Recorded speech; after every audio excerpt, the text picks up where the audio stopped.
ယနေ့သာသနာတော်နှစ်2555ခုနှစ်တဇောင်းမုံလဇန်4ရက်2011ခုနှစ်10လပိုင်း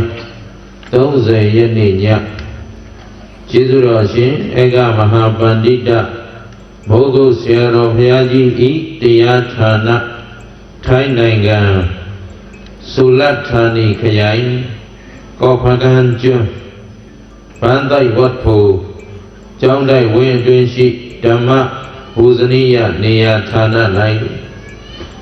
ထိုင်းနိုင်ငံတွင်သတင်းသုံးနေထိုင်တော်မူကြကုန်သောဘုရားမှုရှိသောသံဃာတော်အရှင်သူမြတ်အပေါင်းတို့အားဥထိပ်ပန်းစင်လျက်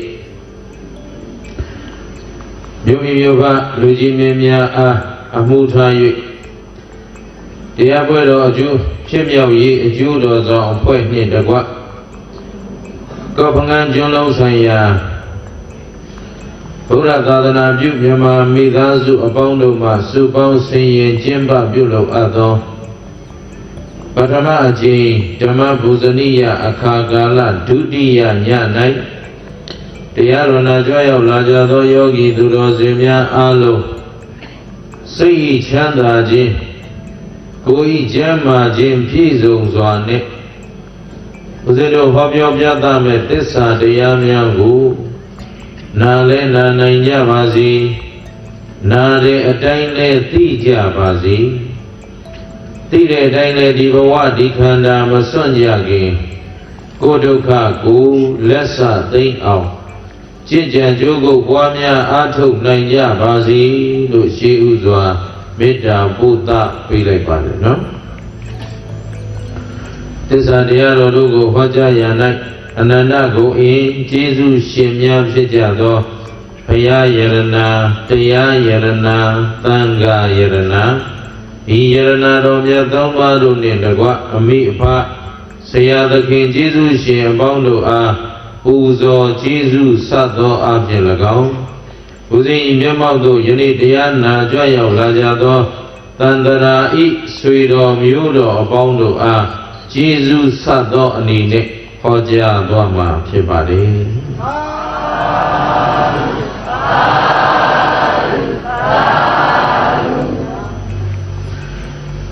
အလုံးသောသူတော်ကောင်းအပေါင်းတို့လည်း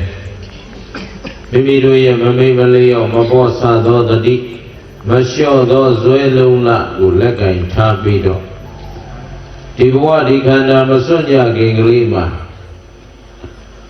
စိုးရိမ်ခြင်းကင်းအောင်ကြိုးစားကြပါလို့လေးစားစွာနဲ့တိုက်တွန်းပါတယ်နော်အားလုံးကြားလားကြားပါပါမနေ့ကဦးဇင်းတို့တရားကောင်းစဉ်ပါပေးခဲ့စိုးရိမ်ခြင်းကင်းအောင်ကြိုးစားကြ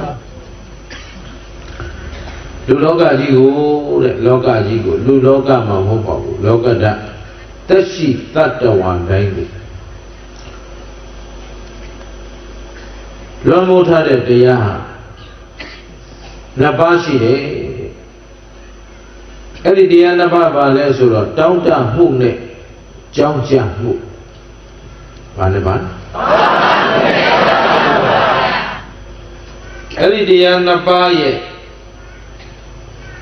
စေခိုင်းမှုအတိုင်းတတ္တဝါတွေအလုံးလုံးနေကြတောင်းတလို့လည်းလုပ်ကြတယ်ကြောင်းကြလို့လည်းလုပ်ကြတယ်ကြောင်းကြခြင်းဆိုတာစိုးရိမ်ခြင်းပဲတောင်းတမှုနဲ့ကြောင်းကြမှုဟာဆက်ဆက်နေတယ်ဘာလို့တောင်းတတယ်လဲလို့ဆိုရင်ကြောင်းကြလို့တောင်းတတယ်ဘာလို့ကြောင်းကြတယ်လဲဆိုရင်တောင်းတနေလို့ကြောင်းကြတယ်အပြန်အလှန်ဆက်ဆက်စိုးရိမ်မှုကင်းဖို့ဆိုရင်တောင်းတခြင်းရှိနေတဲ့ပုဂ္ဂိုလ်တယောက်မှာစိုးရိမ်ခြင်းကင်းနိုင်ပါမလားမကင်းနိုင်ပါဘူး။ဘာဖြစ်လို့တောင်းတမှုရှိနေလို့ဘာရှိတယ်လို့တောင်းတမှုရှိနေရင်ကြောင်းကြမှုရှိတယ်ကြောင်းကြမှုရှိနေရင်လဲဟောကြောင်းကြနေရတာကိုကတောင်းတလို့တောင်းတနေရတာကိုကကြောင်းကြလို့ဆိုတဲ့အဖြစ်ဟာတထက်ထဲတော့ကြ အဲ့ဒီလောကတတ္တဝါတွေကျင်လည်နေရတဲ့တတ္တဝါတွေကိုနှိပ်စက်နေတဲ့အဓိကတရားနှစ်ပါးလုံးကိုကင်းရှင်းဖို့ဆိုရင်စိုးရိမ်ခြင်းကင်းရမယ်လို့ဒါလေးကိုပြောချင်တယ်ဟုတ်ပြီနော်အဲ့တော့စိုးရိမ်ခြင်းကင်းဖို့ဆိုတာလေအလွယ်တကူငါဘာမှမစိုးရိမ်တော့ဘူးကွာဆိုရုံနဲ့ပြီးတယ်ပြီးတော့ဘာမှပုံမနေပါဘူးဗျာဖြစ်တဲ့အတိုင်းပဲပေါ့ဆိုတော့ဖြစ်တဲ့အတိုင်းပဲပေါ့ဆိုတဲ့စကားလုံးကိုကစိုးရင်ချင်းကင်းတဲ့အတန်မဟုတ်ဘူးဒီလိုနားလည်ထားဟုတ်ပြီနော်ဒါကြောင့်မနေ့ကမကောင်းမှုမှန်သမျှမလုပ်ကြနဲ့မကောင်းမှုသည်ငြိမ်းအေးခြင်းကိုပေးသလားစိုးရင်ခြင်းကိုပေးသလားမကောင်းမှုမှန်သမျှသည်လှုပ်တုံးကလည်းစိုးရင်နေရတယ်လှုပ်ပြီးနောက်လည်းစိုးရင်ဒါကြောင့်ဣဒသောစတိဣဒသောစတိပစ္စသောစတိဘာဘကာယီဥပယထသောစတိမနေ့ကပြောခဲ့ဘာဘကာယီမကောင်းသောအမှုကိုပြုသောပုဂ္ဂိုလ်တို့သည်အခုလဲစိုးရိမ်နေရနောင်လဲစိုးရိမ်နေရမယ်ငါသည်မကောင်းမှုကိုပြုခဲ့လေပြီဆိုပြီးတော့ဒီမကောင်းမှုကြောင့်ပူပန်ကြောင်းကြမှုတွေအမြဲတမ်းစိုးရိမ်ခြင်းနဲ့နေရမယ်အဲ့ဒီမကောင်းမှုအကျိုးပေးလာတဲ့အခါမှာလဲဒီစိုးရိမ်ခြင်းဟာတာ၍ဆိုး၍စိုးရိမ်ရလိမ့်မယ်လို့ဘုရားကပြောခဲ့ဟုတ်ဘူးလားဟုတ်ပါဗျာအဲ့ဒါအားလုံးနားလည်သလားမှန်ပါဗျာကောင်းပြီအဲ့တော့မနေ့ကဘုံဝတ္ထုလေးဒါလေးကိုဆက်မပြောခင်ဘုရားဘာဆက်ဟောလဲဣဒမောရတိပစ္စမောရတိကတပုံညောဥပယထမောရတိသောမောရတိသောပမောရတိဒိဋ္ဌဝါကမ္မဝိသုဒ္ဓိမတ္တနောဒါမှပြောလဲဆိုတော့ဣဒမောရတိပစ္စမောရတိကတပုံညောမောရတိဥပယထမောရတိ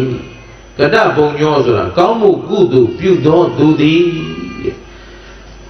မောရတိယခုဘဝမှာလဲဝမ်းမြောက်ရပစ္စမောရတိနောင်ဘဝမှာလဲဝမ်းမြောက်ရ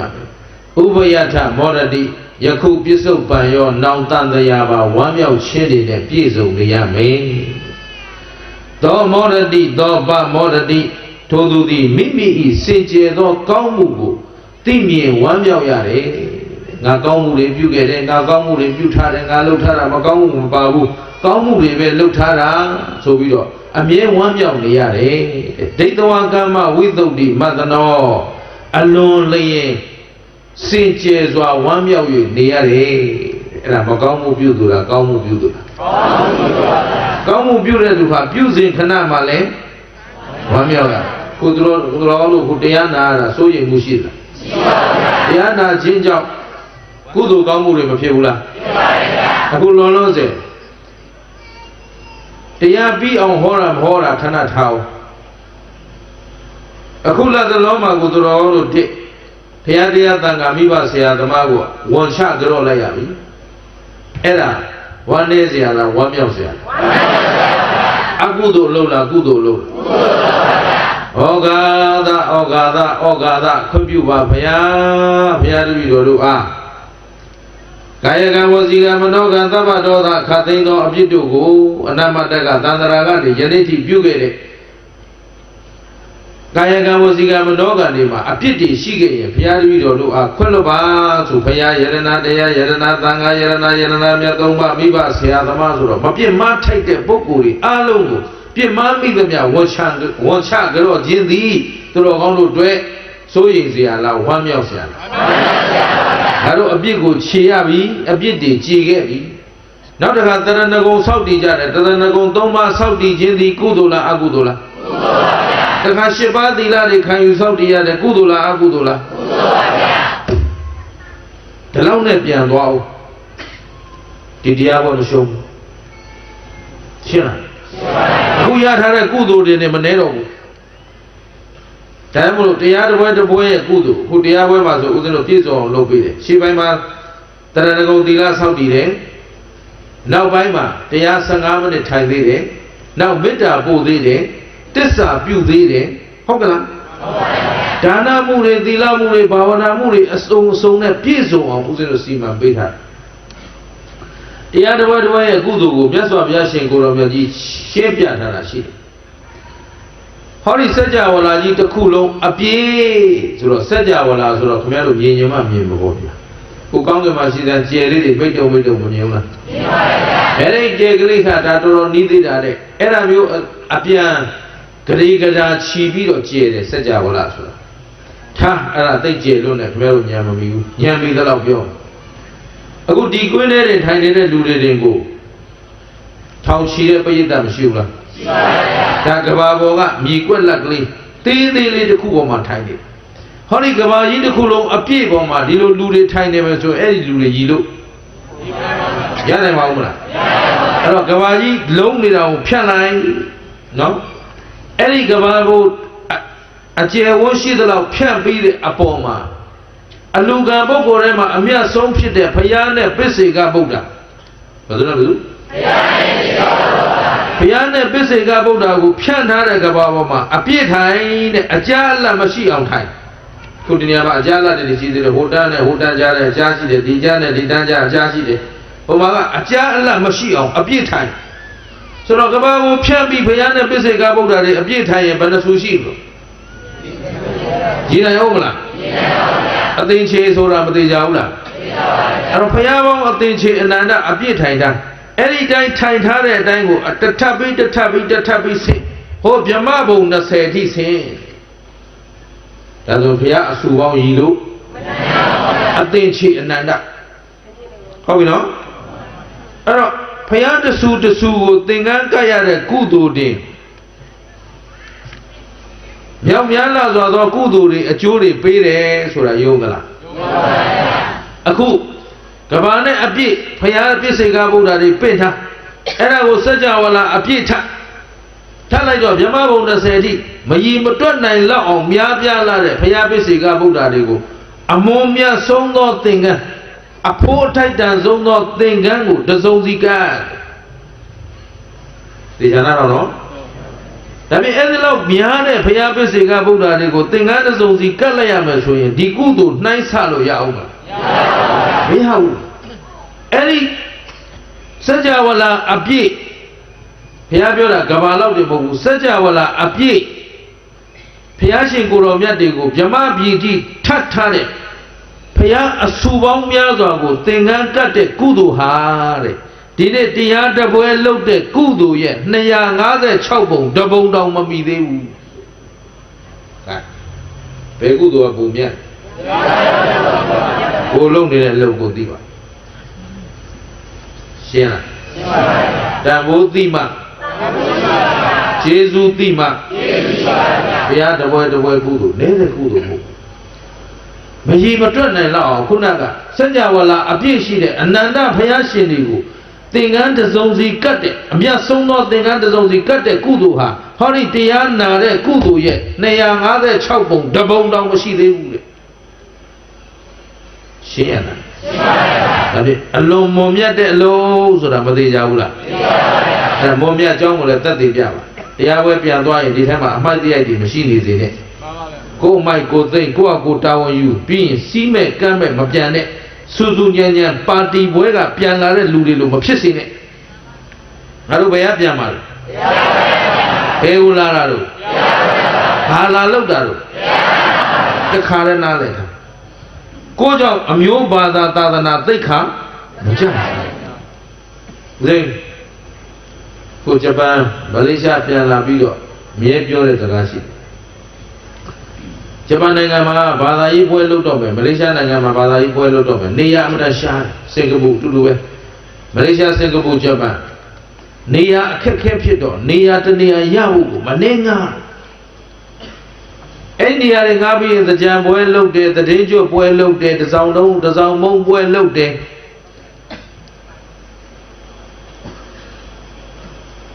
နေရာတနေရာကိုခက်ခက်ခဲငါပြီးပွဲတပွဲလုပ်ပြီးရင်တဲ့အဲ့ဒီနေရာပိုင်ရှင်ကနောက်ထပ်မငားတော့ဗမာတွေဘာဖြစ်လို့လဲစီကံမရှိလို့တန်ဖိုးမသိလို့အမိုက်ပြည့်တွေရှုပ်ချက်ခပြီးမူယူရန်ဖြစ်ဆိုတော့ပွဲတစ်ပွဲလှုပ်ပြီးတိုင်း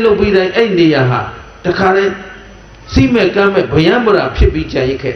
ဒါကြောင့်ပိုင်ရှင်တွေကမငားဘူးလေဆိုတော့မင်းတို့မရှက်ကြဘူးလားလို့ပြော ဘောပါသားကြီးအခုလည်းတို့ဒီထိုင်းနိုင်ငံကော့ဖငန်းကျွန်းမှာဒါပထမဦးဆုံးကြိမ်တရားပွဲပြန်သွားပြီဆိုတာနဲ့ကျောင်းဝင်းအတွင်းတတ်ရှင်းပြစ်ခဲ့ပါငါတို့ထိုင်နေတာကတန်မန်နေရမဟုတ်ဘူးဘာဝင်း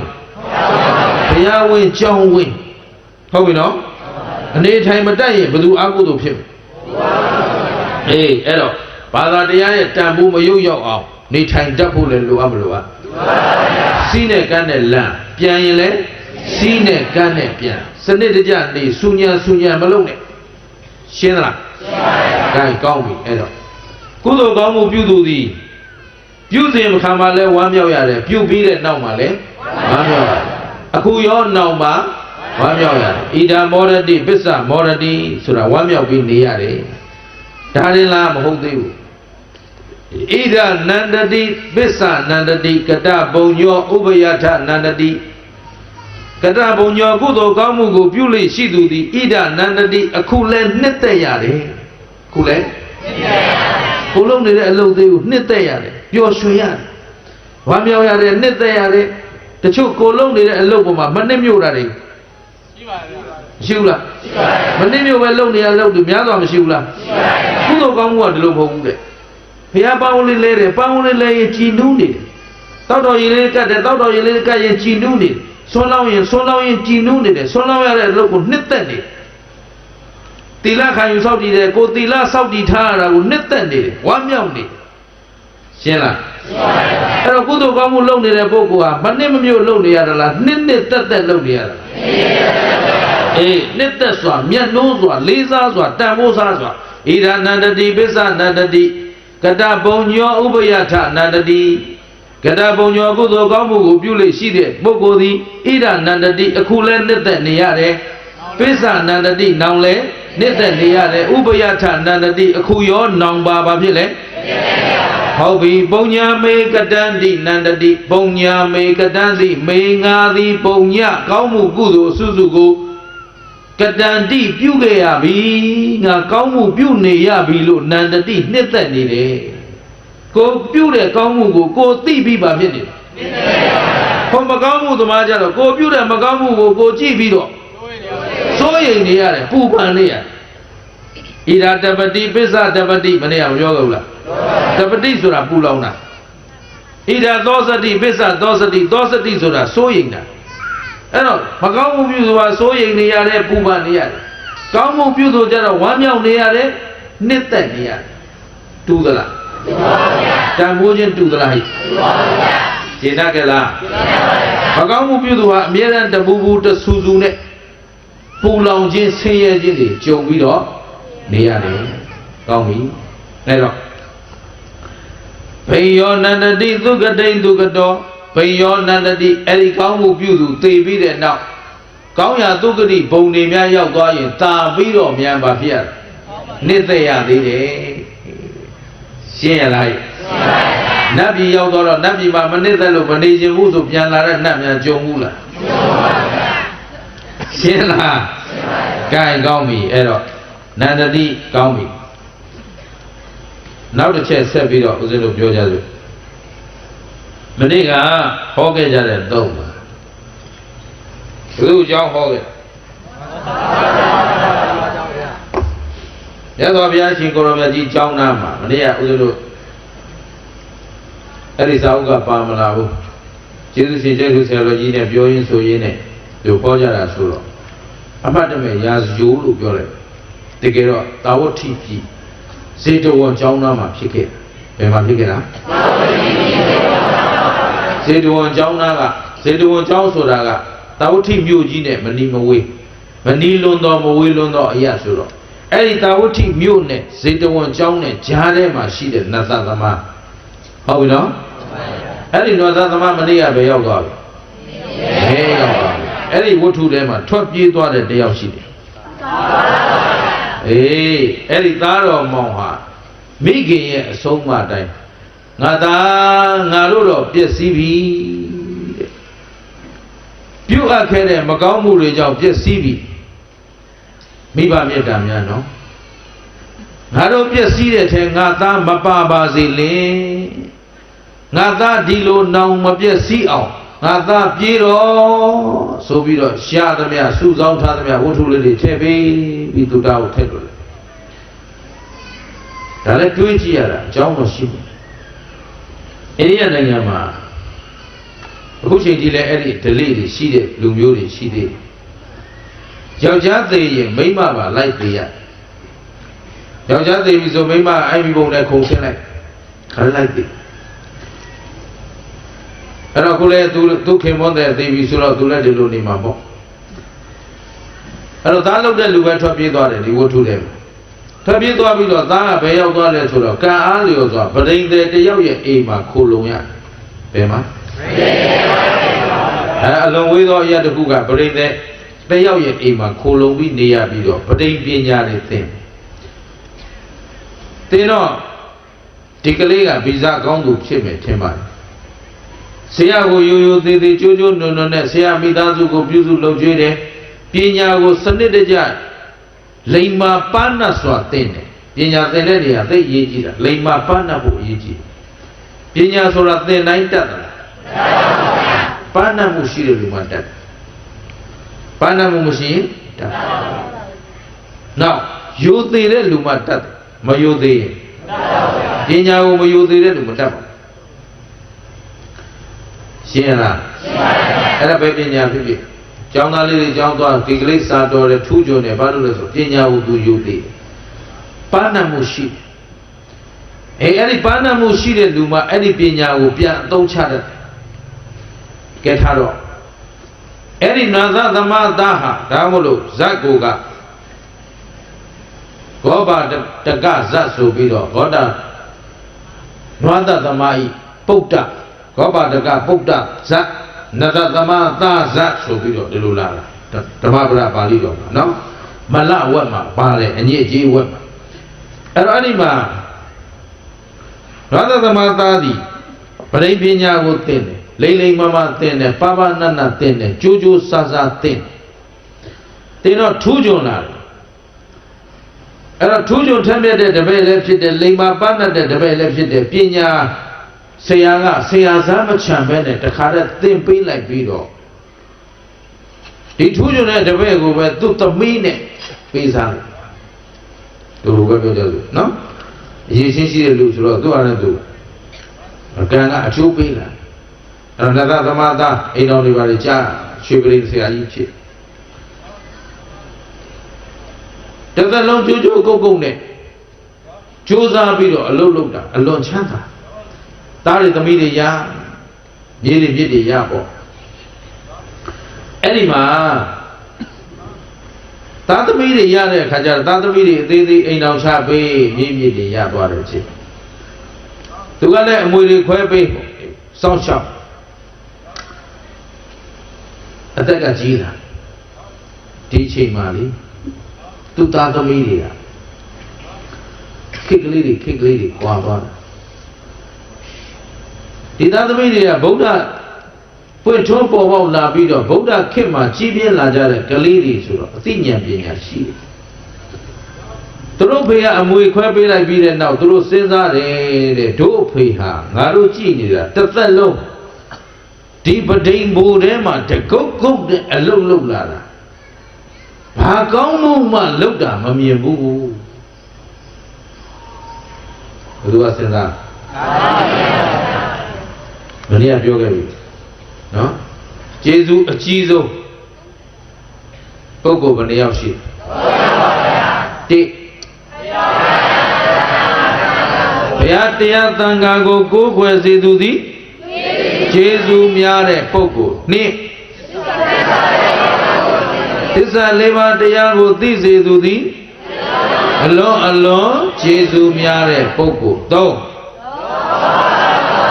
လောဘဒေါသမောဟကိုငြိမ်းအေးစေသူသည်ကျေးဇူးအများဆုံးပုဂ္ဂိုလ်ဒီလိုမရှိဘူးလားရှိပါတယ်ဒီတော့ဒုအဖေဟာပရိအလုံးကိုတစ်သက်လုံးလုပ်နေတာဖယားမသိတရားမရှိနဲ့ဟောကြည့်ဗါလဲသူ့ဖေတော့ကဘာလုပ်စားနတသမအလုပ်ကိုအာဟုသောအလုပ်ကိုသေတဲ့ထိလုပ်သွားသေအောင်လုပ်သွားဘလို့ သေတဲ့ထိလှုပ်တယ်ဆိုတာထက်သိအဓိပ္ပာယ်ရှိတာကဘယ်လိုသေအောင်လှုပ်သွားတာဟုတ်လားသေအောင်လှုပ်ကြအောင်ဟမ်လှုပ်ပါပါစဉ်းစားတော့အယက်သမားသေအောင်တောက်သွားအာဆီယံသမားသေအောင်ချသွားရှင်းလားဟမ်ခုဈေးရလည်းကြီးလာပြီဆိုတော့သေအောင်သာချ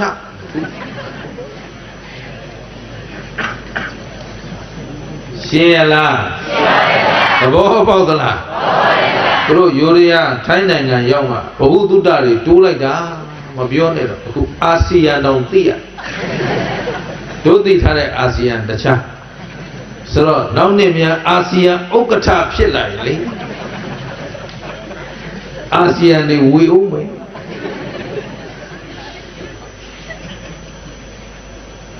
ဘိုးရှူသေအောင်ရှူတခိုးကလည်းတရောင်းသားလည်းအဲ့ဒါတွေကြည့်ကျင်တော့လာခဲ့ကြရှင်းလားဘယ်ညာတွေတို့မပြောဘူးဘာလို့ပြန်အောင်မှာနီးလာပြန်မရဲ့နီးလာမပြောရဘူးတေအောင်ခိုးတဲ့လူတွေကြည့်ကျင်လာခဲ့ကြနော်တောင်းတဲ့လူကလည်းအခုအလုံးလုံးနေတဲ့လူတွေကလည်းသိအောင်များ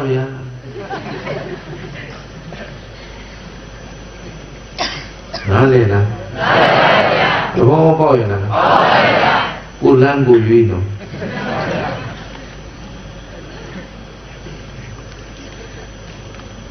တရားတော်မှသူ့ဖေရတော့သိအောင်ကတ်သွား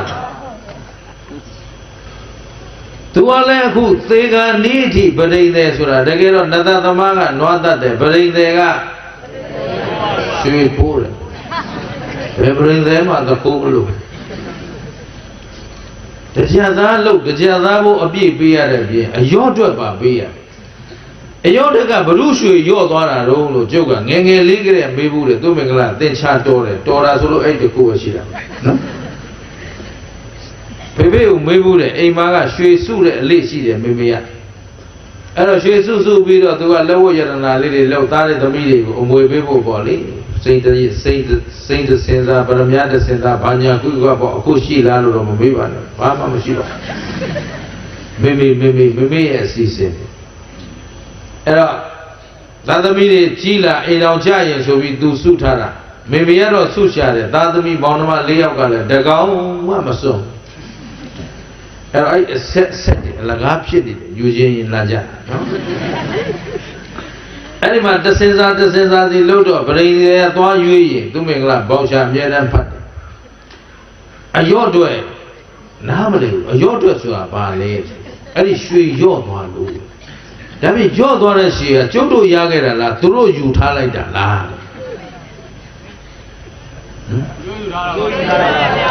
ဗရိစီဟာသဇင်းတိုက်ချပြီးပွတ်ကြသူ့ခွက်ထဲကျသွားတဲ့ရွှေဘိုးကိုတို့ကထပ်ပေးရသေးတယ်ရွှေလဲယူထားသေးတယ်အဖိုးခလည်းထပ်ပေးရသေးတယ်ဒီတဲ့ခိုးတဲ့ကောင်တော့မရှိဘူးဘောပါလားငယ်ငယ်လေးကလေးဗရိစီဟာဆိုကြည့်ကုန်မရလားနော်ဘောင်းဆိုငါရွှေလဲယူထားလိုက်သေးတယ်ရော့အတွက်လည်းသူ့ထပ်ပေးရသေးတယ်ရော့အတွက်ဆိုတကယ်တော့သူလျှော့ပေးလိုက်ရမှာမလားမဟုတ်ဘူးဗျအဲ့ဒါကိုကပေးလိုက်ရတယ်အဲ့တော့အဖေကတော့နတသမားသေအောင်သားဖြစ်တဲ့လူကသခိုးသူကတော့ဟိုလိုအိမ်တကာလှည့်ခိုးတာတော့မဟုတ်ဘူးဗျာအစင်းမြင့်သခိုးပေါ့အဲ့လိုအစင်းမြင့်သခိုးတွေတွေ့ကြရင်လဲ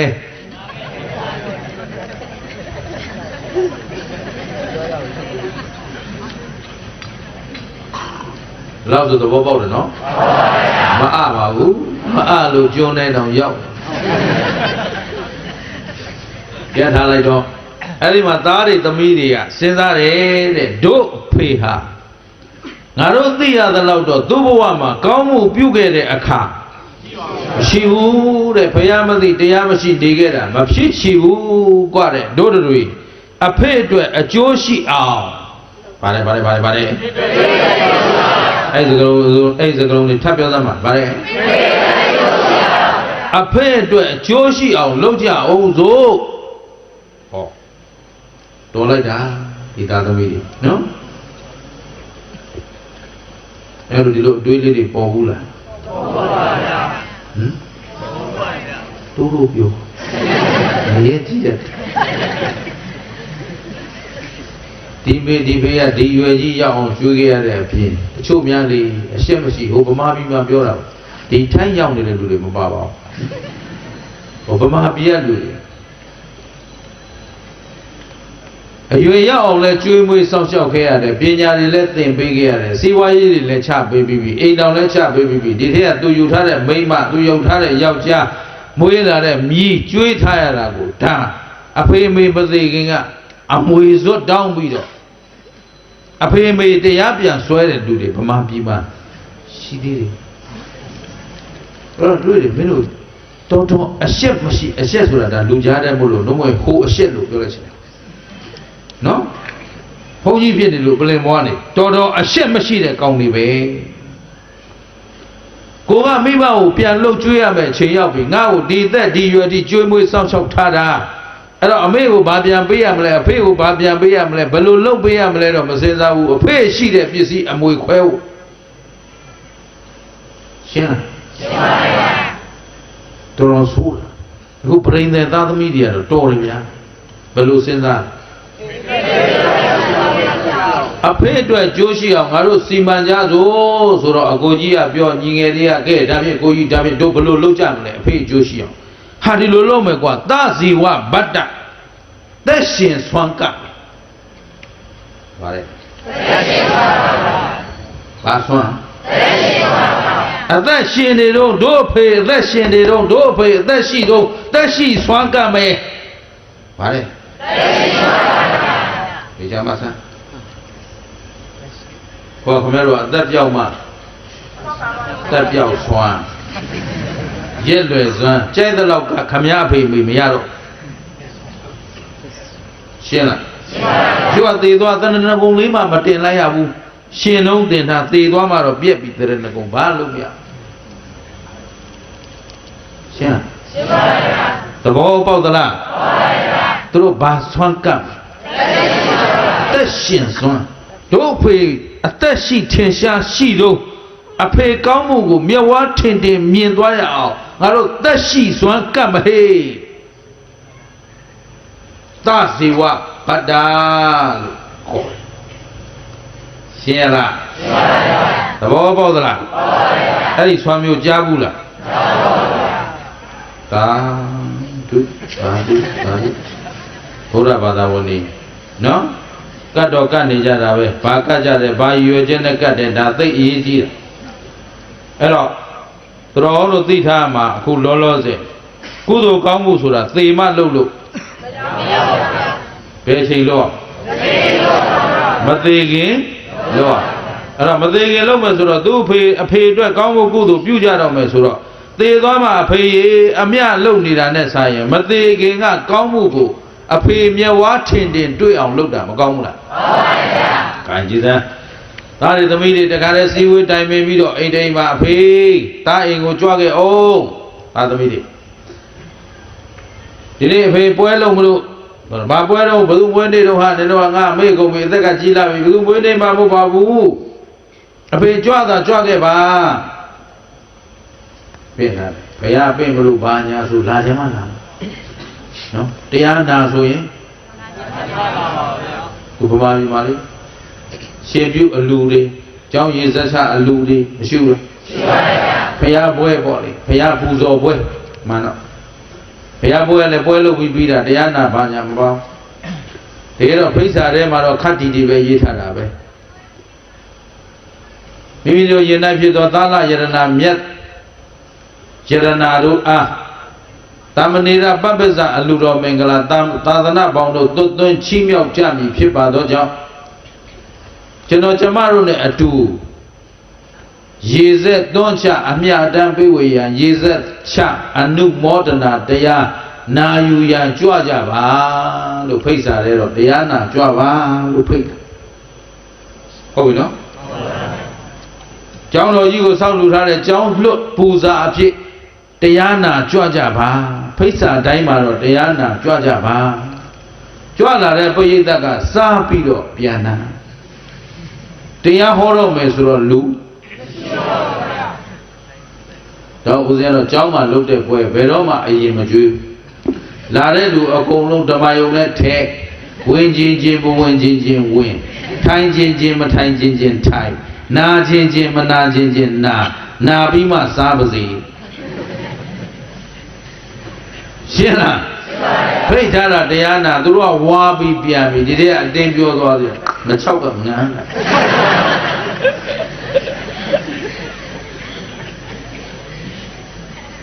ဘောပါရလားစီဟောကျင်တတ်လားလူဘုရားကုသိုလ်ဖြစ်မှမသိ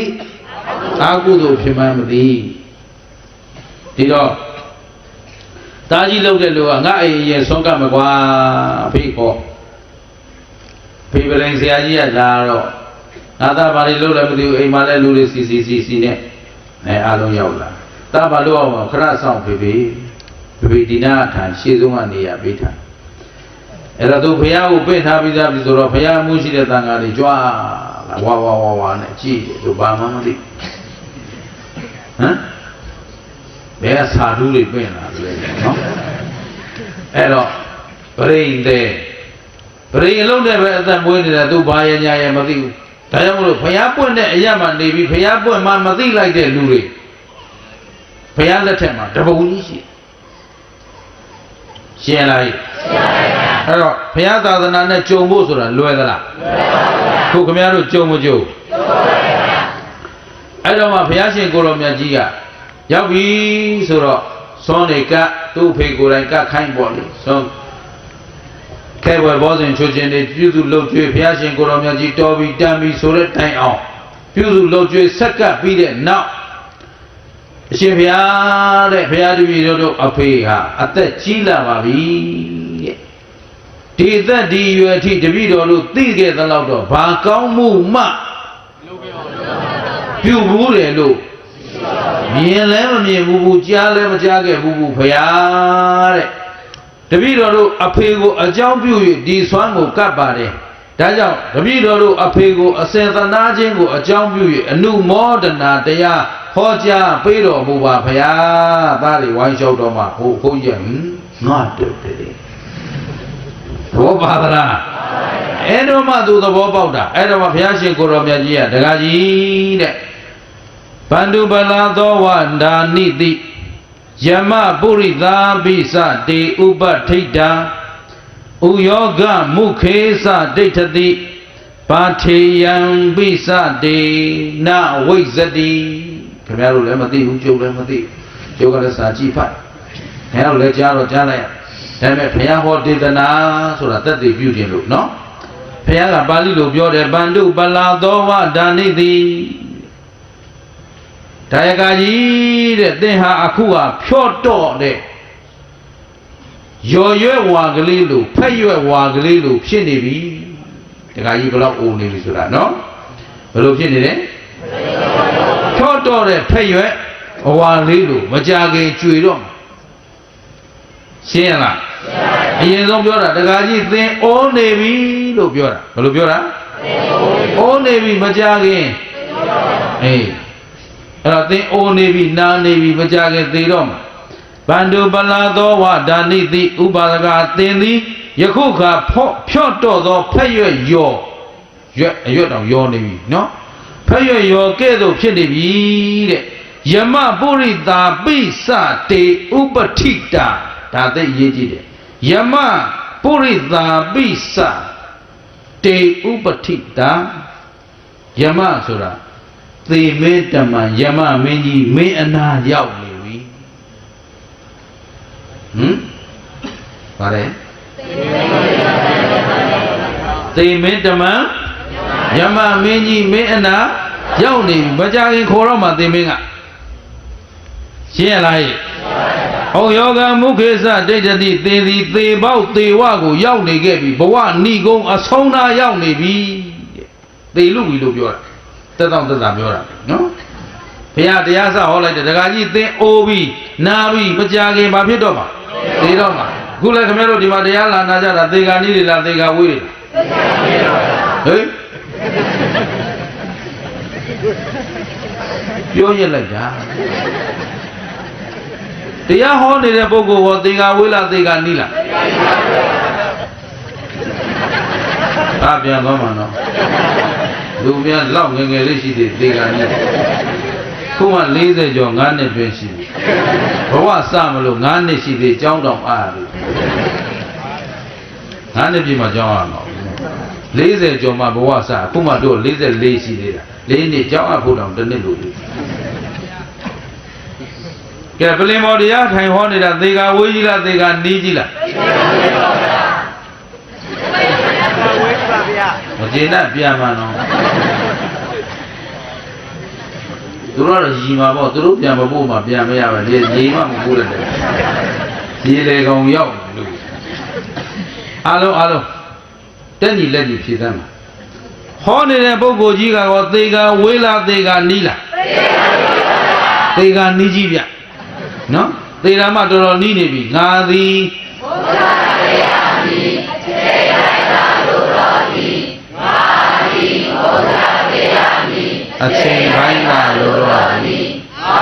သည်ဘုရားတရားသည်အချိန်ပိုင်းသာလို့တော်သည်အသေးမဥခင်အသေးမဥခင်ဘာဥရမှာရှင်းသလားတခါကြီးသေဟာမကြခင်သေတော့မှသေပေါက်သေဝရောက်နေပြီ။ဩယောဂမုခေသဒိဋ္ဌတိမုခေသဆိုတာသေမင်းခရွေးရောက်နေပြီတဲ့။ဘာထေယံပိသနာဝိဇ္ဇတိသင်အားသင်သေတဲ့ခါယူဆောင်သွားဖို့ဘာကုသိုလ်ပြုပြီးပြီလေ။ရှင်းရလား။ရှင်းပါပါ။လောကမှာကုသိုလ်ကကိုယ်ပိုင်လားအကုသိုလ်ကကိုယ်ပိုင်လားဘုရားဘဝမှာအသုံးချဖို့ကိုယ့်အတွက်ကံညာဝရိယတွေအတွက်အသုံးပြုဖို့အတွက်ကုသိုလ်ကံတွေလုပ်ပြီးဗလားတကားကြီးတဲ့မေးတယ်တရားနာပိသတို့သင်တို့ရောသေကဝေးတယ်လားသေကနီးတယ်ငါသည်ဘုရားတရားသည်သေလိုက်တာလို့တော်သည်ဟုတ်နဲ့ပြန်အောင်မသိနိုင်ဘူးသေပါဗျာဝေးတာဗျာခဏနေရောသေပါဗျာရှင်းသလားရှင်းပါဗျာအသိမဥခင်ဒါပေမဲ့အခုသေရင်ယူသွားဖို့ကုသိုလ်တွေစုံမလားမစုံပါဘူးဗျာဖြည်းဖြည်းပေါ့မစုံသေးဖြည်းဖြည်းပေါ့ဟမ်ယမမင်းပြောတာခဏနေအောင်ငါကုသိုလ်လုပ်လိုက်အောင်မယ်ရမလားမရပါဘူးဗျာဟာတဲ့တချို့ကငါအသက်60တိလှုပ်လို့မယ်60ကျော်ရင်တော့လေဆိုတော့သူက60တိနေရမယ်လို့ဘယ်သူအာမခံတာဟမ်ဘောပါသလား50ကျော်ထိနေရမယ်60ထိနေရမယ်80ထိနေရမယ်လို့ယမမင်းကဂရဏီများပိတ်ထားသလားပိတ်ပါဘူးဗျာ။အိုချိန်တန်းရင်နာချိန်တန်းရင်သေချိန်တန်းရင်ခင်ဗျားတို့ခန္ဓာကိုဖွဲ့စည်းထားတာကံစိတ်ဥရုအာဟာရအကြောင်းတရား၄ပါးဒီ၄ပါးတဘာဘာပြတ်သေးမှာဟောကော့တောင်ကျွန်းမယ်မေးကြည့်မင်းတို့ကျွန်းဘာဆိုင်တုံးဆိုဘာမဆိုင်ဒါနဲ့ဘာထွက်တုံးဆိုဘာမထွက်သူလူပဲထွက်အဲ့တော့အဲ့ဒီကျွန်းမှာငါထင်တယ်ကွာလို့မင်းတို့ကြောဟိုနိုင်ငံကြီးကလာတဲ့သင်္ဘောတစ်စင်းမှမကတ်တာတစ်လလောက်ကမကတ်ရင်တော့မင်းတို့ရိတ်ခါရပါပါဗျာဟမ်ရပါပါဗျာတဲ့နိုင်ငံမပြောက်ဘူးလားရပါပါဗျာ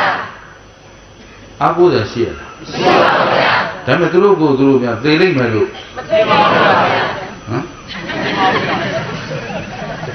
ရှင်းလားရှင်းပါဗျာအာဟာရပြတ်လဲသေမဟမ်ကံစိတ်ဥရုအာဟာရအကြောင်းတရားဘယ်နှပါးဥရုတွေအလွန်ကျွံဖောက်ပြန်ပလိုက်ရင်ပေါ့သေမှာပဲအဲ့တော့အသေးမဟုတ်ခင်တခါကြီးသေမင်းကသင့်လာတကားခောက်နေပြီတဲ့မင်းမှာကောင်းမှုတွေရှိပြီလားတဲ့ဘယ်သူကပြောတော့ဘုရားရှင်ကိုတော်မြတ်ကြီးကပြောဆိုတော့အဲ့မှာတခါကြီးရှေ့ကနေတရားနာရင်းနဲ့လန့်ဖြတ်သွားရနိုင်မှာဖြစ်သွားဟာဟုတ်တာပဲငါအတွက်ဘာမှကောင်းမှုကုသိုလ်မလုပ်ရဘူး ပြီးတော့မှဘုရားကဆက်ပြောတယ်အနုပုဗ္ဗေနပုဗ္ဗေနမေဓာဝီထောကံခဏေဒါလေးတော့မှတ်မိသွားမှာပါနော်တော့ဖတ်လို့လွယ်တယ်အနုပုဗ္ဗေနမေဓာဝီပညာရှိအနုပုဗ္ဗေနပရိသေသည်ရွှေရဲ့အညစ်အကြေးတို့ကိုထောကံခဏေထောကံတဖြည်းခဏခဏဟမ်ကြိတ်ဖန်များစွာပေါ့ပရိသေဟာသတ်စင်တဲ့ရွှေကလေးရဖို့ရွှေကျင်တဲ့သူတွေလက်ထဲကရောက်လာတဲ့ရွှေကိုချက်ချင်းရွှေသတ်စင်တဲ့ရွှေဖြစ်သုံးလို့ရတယ်ဘုရားတော့ရွှေထဲမှာပါတဲ့အညစ်အကြေးအမိုက်သက်ရိုက်ရောနေတဲ့တတ်ထုတွေကိုတဖြည်းဖြည်းပါလုပ်ပြတတ်ရှင်ပြရတယ်စင်ကြယ်အောင်လုပ်ပြအဲ့တော့အဲ့လိုစင်ကြယ်အောင်လုပ်တဲ့နေရာမှာချက်ချင်းတခါတည်းစင်ကြယ်အောင်လုပ်လို့ရသလားအချိန်လုပ်ယူရတယ်ထောကံခဏေဘုရားကအနုဘဝေနမေဓာဝီထောကံခဏေကမ္မာရောရာဇတတေဝနေဓမေမလမတ္တနောပရိသေသည်ရွှေဤအကျင့်ကြီးကိုတဖြည်းဖြည်းထုတ်ပယ်တဲ့ကဲ့သို့ပညာရှိသည်အစဉ်အတိုင်းမိမိယာကဒေါသမောဟအညစ်အကြေးတွေကိုအနည်းငယ်ချင်းခဏတိုင်းထုတ်ပယ်ပြရမယ်မွေးကလေးကသူတော်ကောင်းလေးမွေးလာတယ်လို့ရှိသလားရှိပါဘူးဗျာအလိုကောင်းလာတဲ့လူပေါ့ရှိပါဘူးဗျာကြည်ရနော်ဒါဖြင့်တဖြည်းဖြည်းကောင်းအောင်လုပ်အောင်ဘာဖြစ်လဲတဖြည်းဖြည်းခုကမဲတော့လောဘရှိမရှိရှိပါဗျာလောဘအလိုလိုက်နေတာဟာကိုယ်စိတ်နဲ့ကိုယ်လားလောဘနောက်လိုက်နေရတာလားလောဘဒါဖြင့်အဲ့ဒီလောဘစိတ်ဟာကိုယ်စိတ်ဟုတ်ရဲ့လားအဲ့ဒီလောဘစိတ်ကိုဆန့်ကျင်ပြီးကိုယ်စိတ်ဖြစ်အောင်လောဘကယုံထွက်နိုင်မှကြည့်ရတယ်နော်လောဘကယုံထွက်ဖို့ဆိုချက်ချင်းတော်ပြီးဘာမှမလိုချင်တော့ဘူးလို့မရတော့ထောကံခဏေဖြည်းဖြည်းချင်းခဏကြိတ်ဖန်များစွာဖယ်ထုတ်ပြရှင်းလားရှင်းပါဗျာဒါဆိုတို့အားငယ်เสียရှိသလားမရှိပါဘူးချက်ချင်းအုံဖွက်သူတော်ကောင်းကြီးဖြစ်သွားမလားမရှိပါဘူးကဲအားလုံးကောဖငန်းကျွန်းမှာရှိတဲ့ဗုဒ္ဓဘာသာနယ်ဝင်ကလျာဏနယ်ဝင်သူတော်စင်အားလုံးသူတော်ကောင်းများဖြစ်ကြစေကုန်သတည်းမှန်ပါဗျာကောတောင်ကလူတွေဆိုကျုပ်ကိုတော်တော်ထင်သေးတယ်ဒီလောက်ထင်သေးတယ်မြန်ဘာလို့ပြင်ထားကြအားလုံးသူတော်ကောင်းတွေအဖြစ်စင်ကြယ်ကြစေကုန်သတည်းမရတာသိတာပေါ့ဘယ်လိုကိုယ်တိုင်လုပ်ရမှာဒါပေမဲ့အဲ့ဒီနားမှာကြိုးစားအားထုတ်ပါမယ်ဘုရားလို့ဖြေမကောင်းလားမှန်ပါဗျာပုံသင်ရခုမှအချိုးမပြေမရတာသိတာပေါ့ဒီကရှက်နဲ့ပြောလို့ဟမ်ဘောပါလားခင်ဗျားတို့ထားလို့ကိုယ့်အကိုတောင်သူ့မင်္ဂလာကြီးစင်ကြယ်စေသတည်းရမလားမရပါဘူးဗျာဒီလိုများရရင်ဗာတရားအထုတ်နေကြလို့အုံဖွက်စင်ကြယ်စေပေါ့ရှင်းတယ်ကလားရှင်းပါပါသဘောပေါက်သလားဘယ်ပြကျုပ်ခုတရားဟောနေတာ16နှစ်တောင်ရှိပေါ့ဟောဒီပါဇက်ကလေးတကယ်ဆိုရွှေထဲတောင်တန်းနေဟမ်ဒီလောက်တန်ဖိုးရှိတဲ့ပါဇက်ကပြောပါဇက်ပြောသမျှအကုန်အောင်မြင်ပေါ့အမလီသူမင်္ဂလာကုသိုလ်တွေပြုထားတာဟောဒီပါဇက်ကဟောထားတဲ့တရားတော်တွေနဲ့သိထားတဲ့လူတွေလည်းအများကြီးပြုပြင်သွားတဲ့လူတွေလည်းအများကြီးဒါကြောင့်ကောင်းမှုများတဲ့ဟောဒီပါဇက်နဲ့ပြောလိုက်မယ်မောင်သူမင်္ဂလာစင်ကြယ်စေတည်းဟမ်ဘယ်လိုလုပ်မှရဒါဖြင့်ဒီနေ့ကော့ပငန်းကျွန်းသာသနာပြုပုဂ္ဂိုလ်အားလုံးစင်ကြယ်စေကုန်သတည်းလို့စောကလေးဒီလိုလုပ်ပါမြောက်တရားမနာဘူးဆိုတာသိစကလေးဆုပေးလိုက်ပါပေးတဲ့ဆုနဲ့ပေးပြရစီကိုသာဓုတွေရောရှုပ်ချက်ကိုခံတကယ်ဖြေရမှာတစ်လုံးနဲ့ကြိုးစားအားထုတ်ပါမည်ဖယားပြောအဲ့ဒါကျုပ်လိုချင်တဲ့ဖြေတာကျုပ်လည်းဘာဆုမှပေးနိုင်ဘူးရှင်းတယ်နော်သူများကိုပေးဖို့နေတာကိုယ့်အကိုယ်တောင်ပြည့်အောင်မလုပ်နိုင်ဘူးရှင်းတယ်ကလားကိုယ့်အတွက်စင်ကြယ်ဖို့ဘယ်သူကိုယ်တိုင်လုပ်အောင်အားလုံးသဘောပေါက်တယ်နော်ဒါဒါဖြင့်ကော့ဖငန်းကျွန်းရောက်တဲ့သာသနာပြုအမျိုးကောင်းသားအမျိုးကောင်းသမီးတွေဒီကော့ဖငန်းကျွန်းမှာသာသနာပြုနေတာဘယ်သူတွေလဲ လဲပြောဘသူတွေတော့တပည့်တော်တို့ပါဖရာဖြေ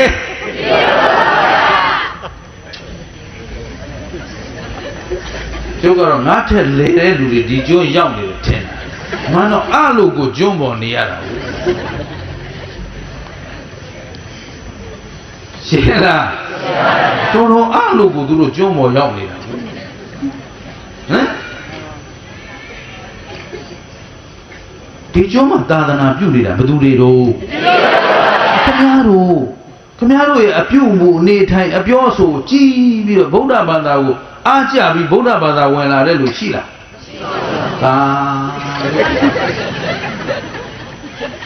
သာသနာပြုကောင်းကြနော်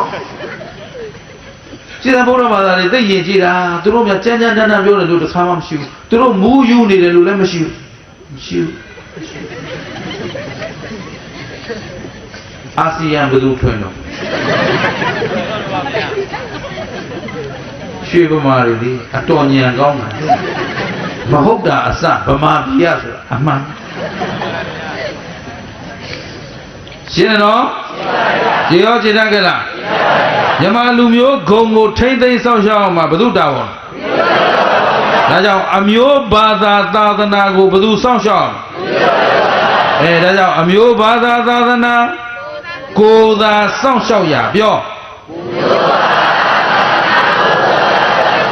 သုံးချိန်ရွတ်စားတတိဋ္ဌာ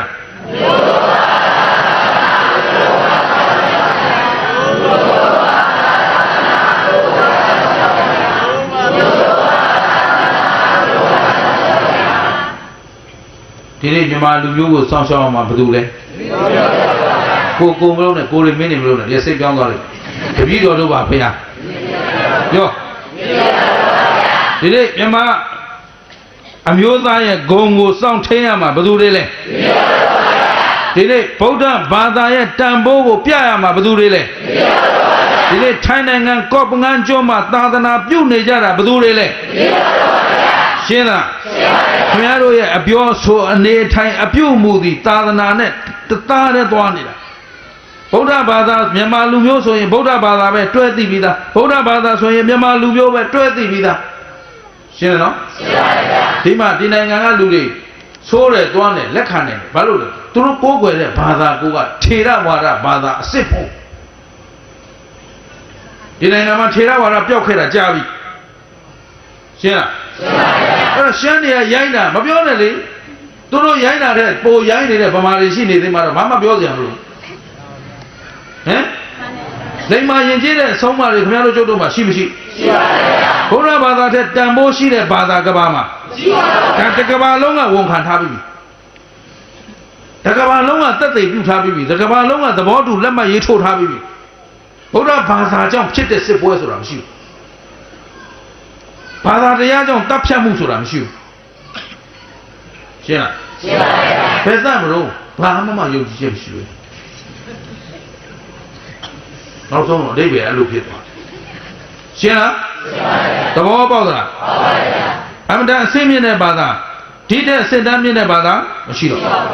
အဲ့တော့ဗုဒ္ဓဘာသာအစင်တန်းမြင့်ပါတယ်လို့ဘယ်သူတွေကသက်သေထူအောင်သူတို့တွေထက်ယဉ်ကျေးလိုက်ပါသူတို့ရိုင်းတိုင်းလိုက်မရိုင်းပါနဲ့ရှင်းလားသူတို့တွေတဲ့စိတ်ဓာတ်မြင့်မြတ်လိုက်ပါသူတို့ရုပ်တိုင်းလိုက်မရုပ်ပါနဲ့ကဲရှင်းလားဗျာဒီစကားကရှမ်းနေကြရင်ကျုပ်တို့တွေ့အောင်နော်ရှင်းတယ်နော်တကယ်ကကိုယ့်လူမျိုးကိုကောင်းအောင်တင်တာနော်သူတို့ကိုပုတ်ခတ်ရှုံချတာလည်းမဟုတ်ဘူးနော်သူများရိုင်းတိုင်းသူများရုပ်တိုင်းသူများအောက်တန်းကြတိုင်းသူများကြမ်းတမ်းတိုင်းတော့ဦးဇင်းရသတော်တင်မဲ့ဦးဇင်းလေးတွေလာပြီးပညာသင်ထောက်ပံ့ကြီးလာတောင်းရဘုန်းကြီးတို့ဘယ်နိုင်ငံသွားပြီးပညာသွားတင်မလို့ဗျာထောက်ပံ့ကြီးသံဃာများအတွက်နိုင်ငံခြားပညာသင်ထောက်ပံ့ကြီးသူ့မင်္ဂလာမပေးပါဘာဖြစ်လို့ဆိုတော့ငါလှည့်ကြည့်လို့တွေးသလောက်တော့သာသနာသွားပြုတဲ့လူမတွေ့ဘူးကွာသွားအဖြစ်ခန္ဓာတွေပဲတွေ့တယ်အိန္ဒိယရောက်တော့မြန်မာဒီအိန္ဒိယရောက်တော့ကလားတွေကကျမ်းတယ် ဆိုပြီးကလားတဲ့ကိုကျမ်းမှဖြစ်မှာဗျာဆိုပြီးသူတို့ကလားကျမ်းနဲ့ဇယိုက်ကိုဝယ်ယူလိုက်ကြအဲ့တော့ကိုပေးရမယ်ကိုဘာသာကိုယဉ်ကျေးမှုကဟိုရောက်တော့ဘာဖြစ်သွားကလားအောက်မှာကြာရှုံးသွားရှမ်းပြည်ရောက်တော့ရှမ်းထုံးစံပေါ့ဆိုတော့သာသနာလာပြုတာလားသာသနာအဖြစ်ခံတာဟိုစီဟိုရောက်တော့စီဟိုဒလိဖြစ်သွားသာသနာသွားပြုတာငါမမြင်ဘူးကွာ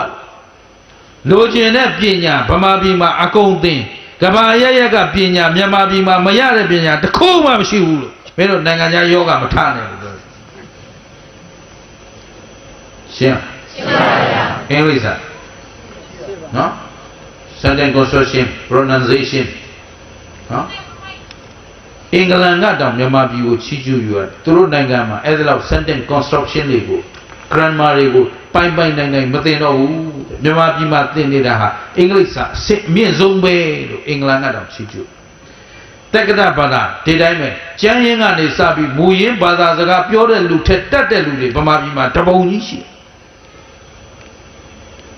ရှင်းနော်ကြိုက်တဲ့ပညာလာခဲ့တို့နိုင်ငံမှာရှိတယ်ပညာအသုံးချခွင့်မရှိလို့သာငမွဲနိုင်ငံဖြစ်နေဒါပေမဲ့ပညာသင်ခြင်းရင်သင်စရာမရှိဘူးလားရှိပါဘူးအဲ့တော့ညီတော်တို့သာသနာအပြက်ခံပြီးမသွားကြပါနဲ့လို့ဦးဇင်းတားရှင်းရလားရှင်းပါပါသဘောပေါက်သလားပေါက်ပါပါဒါကြောင့်အကြောင်းကောင်းမှအကြောင်းမှန်မှသေကနီးတယ်လားသေကဝေးတယ်လားသေကနီးတယ်ပါဗျာသေမင်းကငါတို့ကိုဘာလုပ်နေတကားခေါက်နေပြီသေမင်းကဘာလုပ်နေလဲအောင်ယောဂမုခေသတိဋ္ဌတိအောင်ယောဂသေမင်းကြီးသည်သိမုခေနတကားဝကိုသင်သည်ရောက်နေပြီရှင်းလားရှင်းပါဗျာယမပုရိသပိစတေဥပထိတာယမမင်းကြီးသေမင်းကြီးကလည်းသင်နာကတ်နေပြီမကြခင်ငါတို့ဘာလို့တော့ခေါ်တော့ဒါကြောင့်အသေးမဥခင်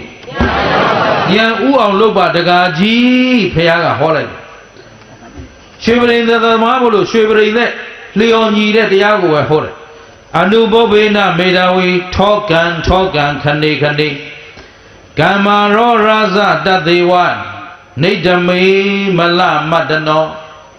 ရွှေပရိသဆရာသည်ရွှေကိုရွှေမှာရှိတဲ့အမိုက်တရိုက်ကိုတန်ရှင်းစင်ကြယ်အောင်ကျိန်ဖန်များစွာအကျိန်ခဏကြိုးစားတတ်ဆင်ပြည့်ရသလိုတဲ့ပညာရှိဟာလည်းမိမိတဏ္ဍာမှာရှိတဲ့ကိလေသာကိုအကျိန်စင်ကြယ်အောင်ဆေးကြောပြည့်ရအကျိန်မှာတော့မယ်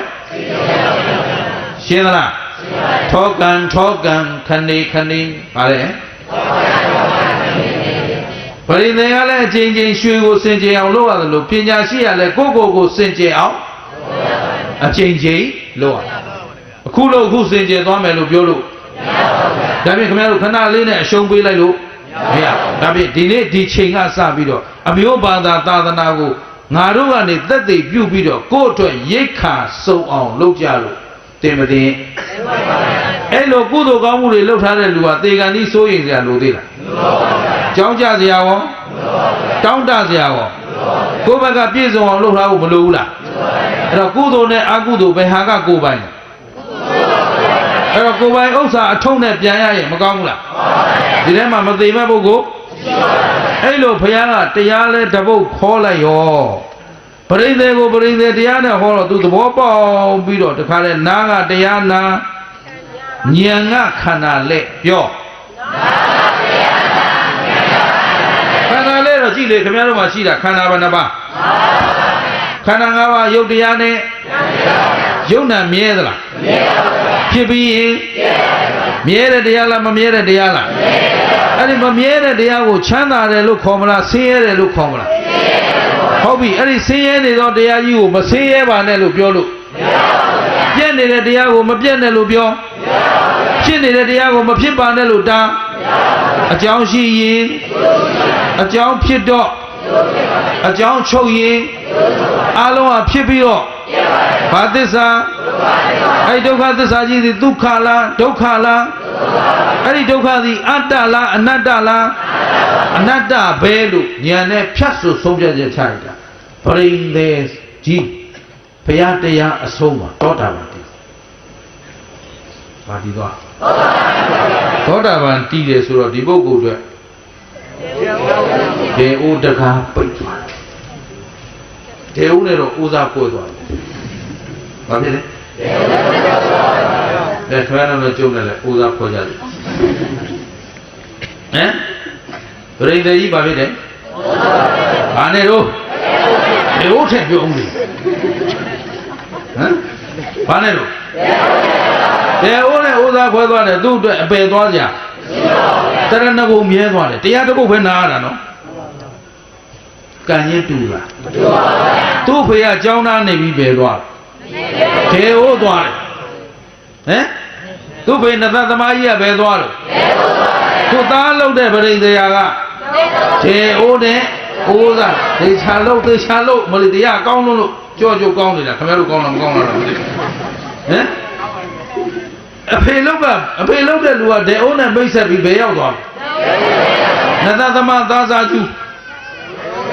ဒေအိုးရောက်သွားတယ်သားပရိသေရတော့ဒါပေမဲ့သူစွမ်းသူစားနေလားသူ့သားသမီးတွေကြောက်လားဟောသားသမီးတွေကတရဏဂုံနဲ့တွေ့အောင်ပံ့ပိုးပေးလိုက်တယ်ရှင်းလားရှင်းပါဗျာကြည်လားသူ့သားသမီးတွေသူ့တော့ကျေးဇူးများမများမိဘကျေးဇူးကိုအပြန်အလှန်ဆက်လိုက်တာရှင်းတယ်နော်ရှင်းပါဗျာဒါကြောင့်မိဘကျေးဇူးကိုဆက်ချင်ရင်မိဘကိုစစ်မှန်တဲ့တရဏဂုံပေးနိုင်အောင်ကြိုးစားပါတရဏဂုံစောင့်တည်စေသူသည်ကျေးဇူးများသောပုဂ္ဂိုလ်သစ္စာတရားကိုသိစေသူသည်အလွန်ကျေးဇူးများသောပုဂ္ဂိုလ်လောဘဒေါသမောဟကိုငြိမ်းအေးစေသူသည်ကျေးဇူးအများဆုံးပုဂ္ဂိုလ်ကြည်စံသားသမီးတွေအခုဒိဋ္ဌိကင်းကွာအောင်လုပ်ပေးလိုက်ရှင်းရလားရှင်းပါဗျာကြည်စံသားသမီးတွေကတောင်သာပြီးသူ့ထက်ဘာဖြစ်သွားလဲကျေးဇူးများသွားပြီလောကမှာရှင်းတတ်ကြလားရှင်းပါဗျာသူကကျွေးကျေးဇူးနဲ့မွေးကျေးဇူးပဲရှိတာအခုသားသမီးတွေကြောင့်သူ့တရဏဂုံတီးခွင့်မရဘူးလားဟောဘုရားတရားသံဃာကိုယ်ကွယ်ခွင့်ရသွားသူသားသမီးတွေကြောင့်ပဲသစ္စာ၄ပါးကိုသူမသိရဘူးလားဟောအလွန်ကျေးဇူးများသွားပြီရှင်းရလားငါသူသားသမီးတွေကြောင့်ဒိဋ္ဌိကိလေသာကြီးဖယ်ခွာခွင့်ရတယ်ဒါရင်မဟုတ်သေးဘူးဖះပြန်ကြွသွားဆွမ်းစားပြီးပြန်ကြသွားတော့နားရည်သမီးတွေနဲ့စကားပြောသူလေးရိုးတည်ကျိုးနုံဖြစ်သွားတယ်သားတို့လို့ခေါ်မှာတော့ငါဝန်လေးလိုက်တာကျေးဇူးရှင်ကြီးဖြစ်သွားပြီသင်တို့ကငါရပါလေဘိုးကလည်းဖခင်ရဲ့လို့ဖခင်ကိုငါတို့သိအောင်လုပ်လိုက်ရပြီလို့မောက်ကြွားခြင်းမရှိဘူးသူတို့ကလည်းသူတော်ကောင်းတွေဘုရားတရားနာထားတယ်သူတော်ကောင်းလေးတွေဆိုလက်ဦးကြည့်ပြီးအဖေကျေးဇူးဆက်လို့မကုန်ပါဘူးအဖေကိုဒါလေးနဲ့ကျေးဇူးဆက်ခွင့်ရတယ်သားတို့ဝမ်းသာလိုက်တာ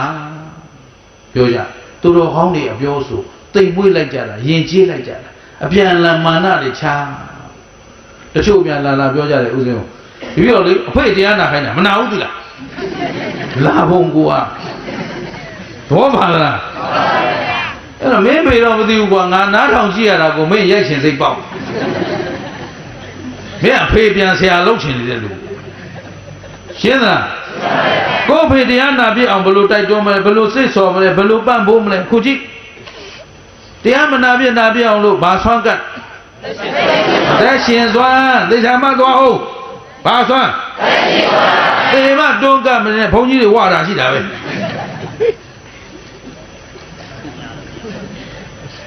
ရောရတဲ့တေမတရဏဘုံတင်ဘာထိုးတေပြီးသားလူတို့တော့ထိုးတော့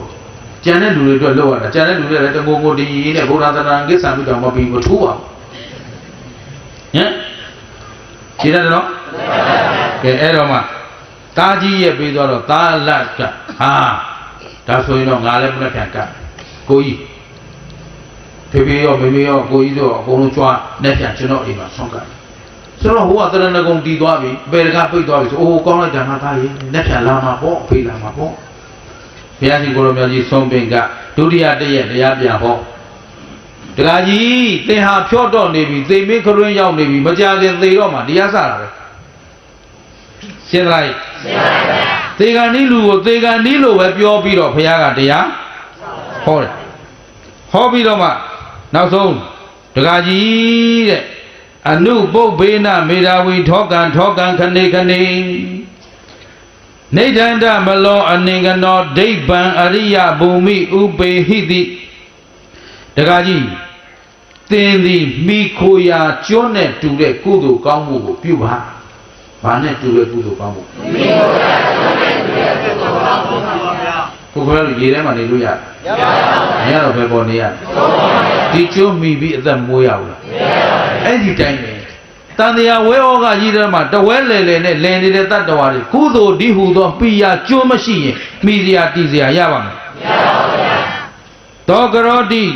ဒီပမတ္တနောခိဗ္ဗံဝါယမပန္တိတောဘဝတည်သည်တဲ့မိယာကျွန်းကိုတည်စမ်းပါတဲ့ခိဗ္ဗံဝါယမမန္တိတောလင်းမြန်စွာအာထုတ်လိရှိတဲ့ပညာရှိသည်တဲ့အညစ်အကြေးကိုပယ်သလိုထောကံခဏေကိုယ်တဏ္ဍာမှာကိလေသာရှိနေတဲ့ကိလေသာတွေကိုနိဗ္ဗာန်မလောအနင်္ဂနောအညစ်အကြေးတွေသူတော်ကောင်းတို့မှာလောဘအညစ်အကြေးရှိမရှိရှိပါ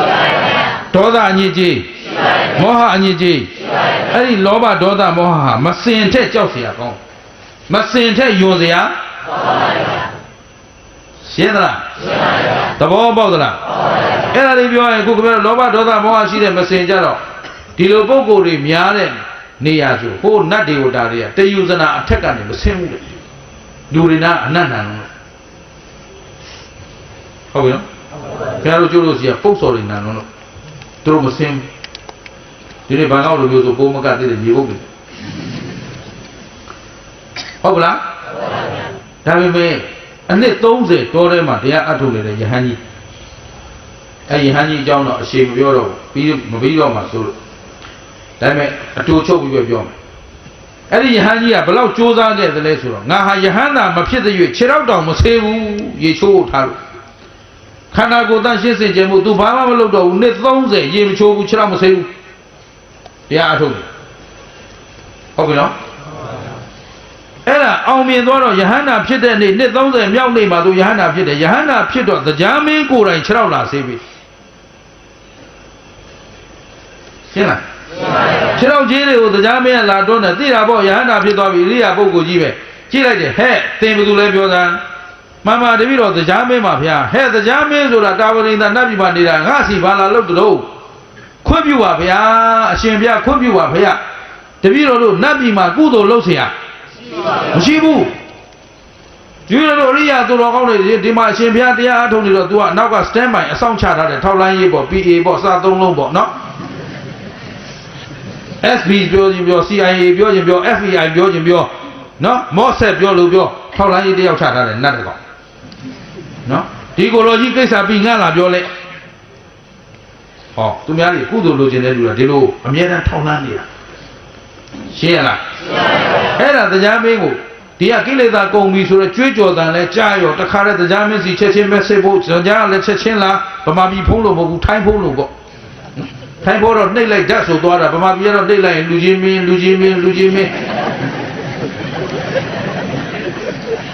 တကယ်ခင်ဗျားတို့ထိုင်းကစိတ်ရှည်တယ်ဆိုတော့ကျုပ်တို့ဗမာပြည်ပြင်းနေမြန်မာလူမျိုးတွေကိုလေတင်ကြားပေးနေတာကျုပ်ကလည်းဒီအစိုးရကြီးကြမ်းပါပါစေချမ်းသာပါစေနော်အခုအစိုးရလူကြီးမင်းများကြမ်းပါကြပါစေချမ်းသာကြပါစေအန္တရာယ်ကင်းကြပါစေဘေးရှင်းကြပါစေနေ့တိုင်းမြတ်တာပို့ဘာလို့ဆိုတော့တို့လူမျိုးတွေစိတ်ရှည်အောင်သင်ပေးတယ်ကုသိုလ်ရအောင်သင်ပေးတယ်ကာမြန်စီသွားသိကုသိုလ်ရဂလုံးဒုံဖယားဘုံတော်ဘယ်နာကာမောင်လဲကြောက်နေရနော်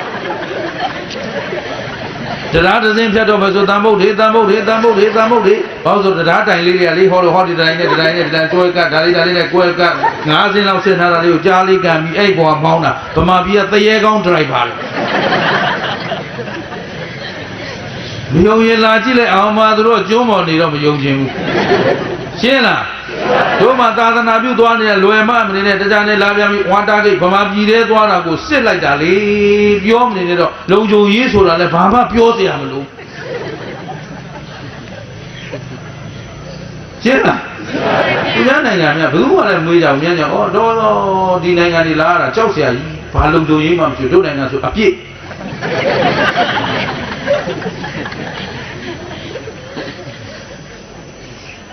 ဘာဖိုင်လိုက်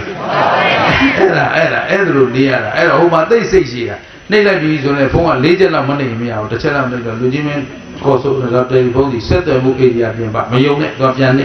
ဒါလည်းပြောတယ်ဒါကဘုရားကအတ္တာဟိအတ္တနောနာထောသူများပါဇက်ဖျားလမ်းမဆုံးစေနဲ့ကျေးဇူးရှင်ဘုရားဆရာတော်ဘုရားကြီးဟောကြတာမရှိဘူးလားအဲ့တော့သူများပါဇက်လမ်းမဆုံးစေနဲ့ဆက်သွယ်မှုဧရိယာပြင်ပဒီကောင်မရှောက်ပြောတာနေမှာနောက်တစ်ခါပြန်နေနောက်တစ်ခါပြန်နေတော့မအားသေးပါဖြစ်ဟောပြန်နေနောက်တစ်ခါပြန်နေတော့ network busy တဲ့နော်network busy အာမဒီကောင်မငါလိန်နေတယ်ပြန်နေတော့မှတူးဆိုဝင်သွားတယ်အဲ့ဒီတူးဆိုဝင်သွားလို့ချက်ချင်းရအောင်မထင်နဲ့တူးကလုတ်ပြုတ်ကျသွားပြန်နော်ပြန်နေ9က6ကပြန်နေတူဟိုဘက်ကကြိုင်ပြီဟယ်လိုဆိုတော့ဟိုဘက်ဟယ်လိုဒီဘက်ဟယ်လိုပြီးတဲ့နောက်သူ့အတန်းကိုဝင်ကြရကို့အတန်းသူဝင်ကြရအဲ့ဒါလို့စိတ်ရှိအောင်သင်ပေးထားတဲ့အစိုးရမင်းများချမ်းသာကြပါစေချမ်းသာကြပါစေသဘောပါလားဟောလေမြန်စီးအပေါ်မှာမိုးယိုသေးတယ်လေရင်နဲ့မိုးယိုတာမြင်ဘူးလားမမြင်ဘူးရင်ဗမာပြည်လာခဲ့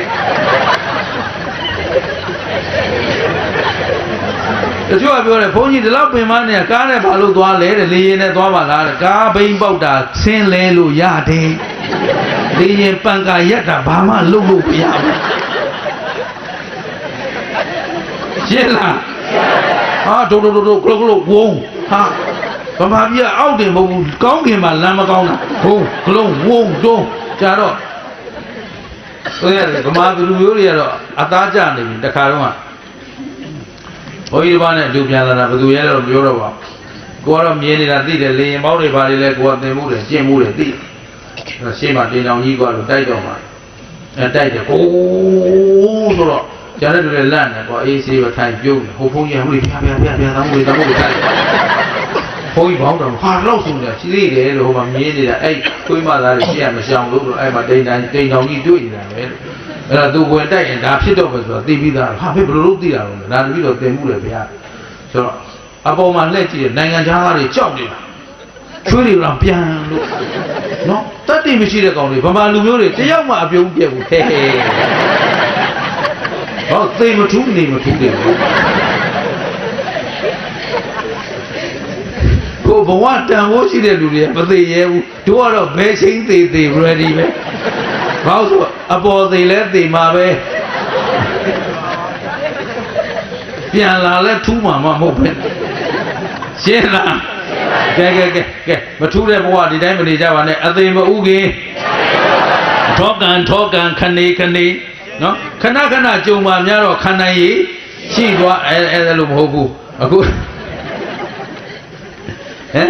ကိုလောဘကိုဒေါသကိုမောဟကိုအကျဉ်းဆေးကြောဖို့လိုအပ်မလိုအပ်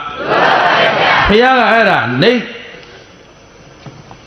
ဒန္တမလောအနေကနောသစ်တန္တာမှာရှိနေတဲ့ကိလေသာအမြူအညစ်ကြေးတွေကိုဒိဗ္ဗံအရိယဘုံမိဥပေဟိတိ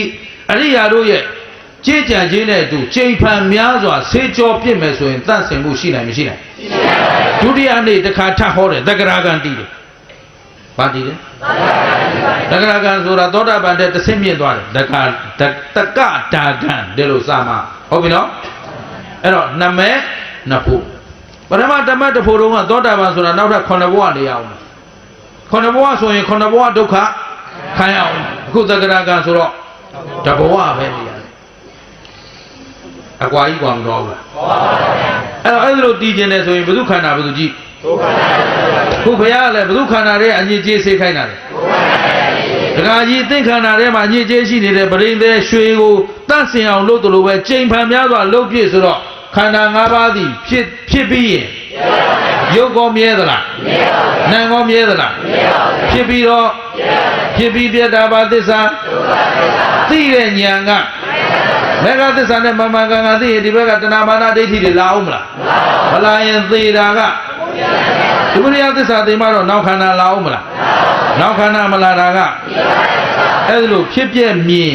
ဖြစ်ပြက်မုံဖြစ်ပြက်ဆုံးတစ်ကြိမ်ဆုံးရင်သောတာပန်နှစ်ကြိမ်ဆုံးတော့သက္ကရာကအဲ့တော့သာသမီနောက်တစ်ယောက်ကအငယ်တစ်ယောက်ကအာမဖြစ်ဘူးဒါဆိုရင်လက်ပြန်ကြိုလက်ကအဲ့တော့အဖေလက်ပြန်အိမ်မှာတရားနာကြွပါဦး တခါကြီးကလည်းတရားအရသာတွေ့လို့တရားတွေနဲ့မြတ်လို့တရားတွေနဲ့ချစ်ခင်ပြီးပြောနေတာဣဒာနန္တတိပစ္စနန္တတိဟမ်ကောင်းမှုကုသိုလ်လုပ်ရတာနှစ်သက်เสียကောင်းမကောင်းဣဒာနန္တတိပစ္စနန္တတိကတပုံညောနံဥပယထနန္တတိကတပုံညောကုသိုလ်ကောင်းမှုကိုပြုလေရှိသူသည်ဣဒာနန္တတိအခုလဲနှစ်သက်ရဤပစ္စနန္တတိနောင်လဲနှစ်သက်ရဤဥပယထနန္တတိအခုရောနောင်ပါနှစ်သက်နေရတယ်တခါကြီးကတရားနာနေတော့လဲပြောလို့တရားနာပြီးသွားတော့လဲပြောကိလေသာတွေကုန်သွားတဲ့အခါကျတော့ကိလေသာကုန်ခွန်းသလောက်အေးချမ်းမှုရှိမရှိရှိပါရဲ့ပူလောင်ခြင်းကင်းလာတယ်စိုးရိမ်ခြင်းကင်းလာတယ်ကင်းလာတော့ဝမ်းမြောက်မှုတွေမလာဘူးလားနောက်တစ်နေ့သားအိမ်ဆုံးကဘုရားကဒီတရားထားဟောတာပဲတခါကြီးသေကံတီးပြီးကိုစေကြောကိုတဏ္ဍာကိလေသာစင်ကြအောင်လို့တတ္တယနေအနာဂံတီးဟောဘုကျေးဇူးဆက်ကြတယ်မိဘကျေးဇူးချတာသားတဲ့သမီးတွေလည်းတမတ်တဖို့တဲ့အကုန်လုံးမညာဖုန်ညာနေရကြလို့မိသားစုကြီးဟာအလွန်တန့်ရှင်းစင်ကြယ်တဲ့မိသားစုဖြစ်သွားတယ်ငကူကဘယ်ဘဝလာကြနတ္တသမာသားတွေဘာဖြစ်လဲနတ္တသမာသားနတ္တသမာမြေးတွေဒီတော့ဘုရားသာသနာနဲ့တွေ့ကြတာချင်းအတူတူအကုသိုလ်နဲ့နေကြတဲ့ပုဂ္ဂိုလ်ကြတော့ဣဒာသောစတိပစ္စသောစတိအခုလဲဆိုရင်ရတယ်ဣဒာတပတိပစ္စတပတိအခုလဲလောင်မြိုက်နေတယ်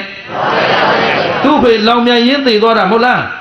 လောဘမိတွေဟုံထဒေါသမိတွေဟုံထအရှင်လက်နွားကြီးရှာဖြဲဖြတ်ကင်းစားအပင်လေးရောက်တော့လား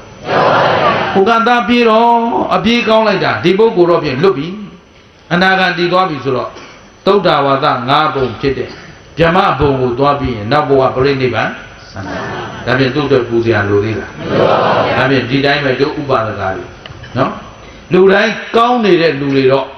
ဟုတ်ဟမ်ဒီလူကောင်းတွေစုနေတာလူဆိုးတွေစုဟမ်လူဆိုးတွေစုနေတာကိုဆိုးလို့ဆိုးမှသိတဲ့နေ့မှာလူကောင်းဖြစ်တဲ့နေ့ရှင်းလားအဲ့တော့ကောင်းအောင်လုပ်ကြဖို့လိုအပ်မလိုအပ်ကဲဒီနေ့ကစပြီးတော့အမျိုးဘာသာသာသနာစောင့်ထိန်ရင်းနဲ့ကိုယ့်အတွက်ရိတ်ခါကိုစုဖို့လိုအပ်မလိုအပ်ကဲဘတ်တွေစုမလားဒေါ်လာတွေစုမလားဘာတွေစုလို့မေးအောင်မအစိမ်းရခိုင်သလားအနီရခိုင်သလားဘယ်ဟာခိုင်လို့ရှင်းတယ်နော်အဲ့တော့ဒီနေ့ကစပြီးကုသိုလ်တရားကိုတနေ့နဲမရအောင်စုကိုယ်စိတ်ကိုပြင်ဖို့လိုအပ်မလိုအပ်အဲ့တော့တစ်ချိန်ကနှုတ်ကြမ်းတဲ့လူကနှုတ်မကြမ်းအောင်ကြိုးစားနှုတ်လောမာတတ်တဲ့လူလိန်ညာတတ်တဲ့လူကမလိန်ညာတတ်အောင်ကြိုးစားကိုယ်မူရာကြမ်းတဲ့လူကကိုယ်မူရာယဉ်ကျေးအောင်ကြိုးစားအပြန်အလှန်အချင်းချင်းရိုင်းပင်းပြီးသာသနာပြုဖို့လိုအပ်မလိုအပ်ညီညွတ်သာသနာပြုပါပြန်သွားပြီးတဲ့နောက်ကော့မငန်းတိုးတက်လာတယ်ဗုဒ္ဓဘာသာဝင်တွေဟာအရှင်ဘုရားလာပြီးတဲ့နောက်ယဉ်ကျေးလာကြတယ်တိမ်မွေ့လာကြတယ်ညီညွတ်လာကြတယ်အလွန်တာဝန်ကျေပွန်လာကြတယ်ကျေးဇူးရှင်တွေပေါ်မှာကျေးဇူးသိတတ်လာကြတယ်ကိုယ့်ကိုအရေးပေးထားတဲ့လူထမင်းကျွေးထားတဲ့လူပေါ်မှာကျေးဇူးသိတဲ့စေတနာနဲ့ပြန်လုပ်ပါငွေအတွက်အလုပ်မလုပ်ပါနဲ့ရှင်းလားရှင်းပါပြီသဘောပေါက်သလားစေတနာတန်တန်နဲ့လုပ်မယ်ဆိုရင်ခင်ဗျားတို့အထက်တန်းကြတဲ့ကုသိုလ်တွေလုပ်နိုင်မလုပ်နိုင်အဲ့ဒီသတင်းလေးတွေကြားခဲ့ရင်တော့နောက်နှစ်အကြောင်းညီညွတ်ရင်လာဟောတိုးတက်မှုမရှိဘူးဆိုရင်တော့ကျုပ်လည်းမအားဘူးမလားရှင်းနော်အားလုံးကြိုးစားဖို့လိုအပ်မလိုအပ်ညီညွတ်ဖို့လိုအပ်မလိုအပ်လာမင်းနဲ့ပွဲလန်းသမီးတွေစောင့်ကြည့်မယ်မဟာသကြံမူတော့မယ်ဆိုရင်သူ့မင်္ဂလာလည်းမူပါတော့မယ်ရှင်းလားအဲ့တော့ဒီကမူရတော့မယ်ဆိုရင်ကျုပ်တို့တပလင်းမှယူခဲ့ကြသူ့မင်္ဂလာတပလင်းနဲ့တော့မရဘူးတစ်ခါတော့6ပလင်းလောက်တော့နော်အားလုံးရှင်းနော်အဲ့တော့ကောင်းမှုကုသိုလ်ကိုထောကံခဏဖြည်းခဏလောဘတော့မကြီးနဲ့ပေါ့ဗျာအခုတရားထိုင်ခုမဲ့ဖို့ရခြင်းလို့တော့မရဘူးပေါ့ထောကံအားလုံးမမိပြီနော်ဒီလိုကြိုးစားမယ်ဆိုလူရခကြီးရောက်နိုင်မရောက်နိုင်အဲ့တော့နှစ်သက်ဝမ်းမြောက်ပျော်ရွှင်စွာနဲ့ရိတ်ခါတို့အပိုင်ပိုက်ပြီးတော့စိုးရိမ်ခြင်းကင်းစွာနဲ့အနာဂတ်ရိတ်ခါစုကြစို့ကျင်းလားကိုယ်မှာကုသိုလ်ရိတ်ခါပြည့်နေတဲ့လူကသေမှာကြောက်เสียအနာဂတ်ရိတ်တွေးเสียဒါဖြင့်ဘာကင်းအောင်လုပ်ဆိုရင်ချင်းကင်းအောင်တရားကောင်းစီမှတ်မိဗလားဒီတိုင်းကြိုးစားမယ်ဆိုတော့ထောကံအောင်မယ်တော့ဟုတ်သူတို့တော့ပါဠိတွေရနေပြီဟမ်ဒီနေ့ဘုန်းကြီးကဘာဟောလိုက်တော့ဆိုတော့ ထောကန်ခနေထိုင်းစကားမဟုတ်ဘူးနော်ကျင်တတ်ကြလားခဏနဲ့ချိန်ဖန်များစွာအားထုတ်ယူရင်ရနိုင်မရနိုင်ဒါဖြင့်ဘယ်သူကြည့်မယ်ကိုကြည့်ခန္ဓာဘာတစ်ပါးမြဲသလားမမြဲဘူးလားပိုင်သလားမပိုင်ဘူးလားကဲခန္ဓာမှန်ရင်ဘာသစ္စာသိတဲ့ဉာဏ်ကသိတာကနောက်ခန္ဓာမလာတာကသစ္စာဘယ်နှချက်က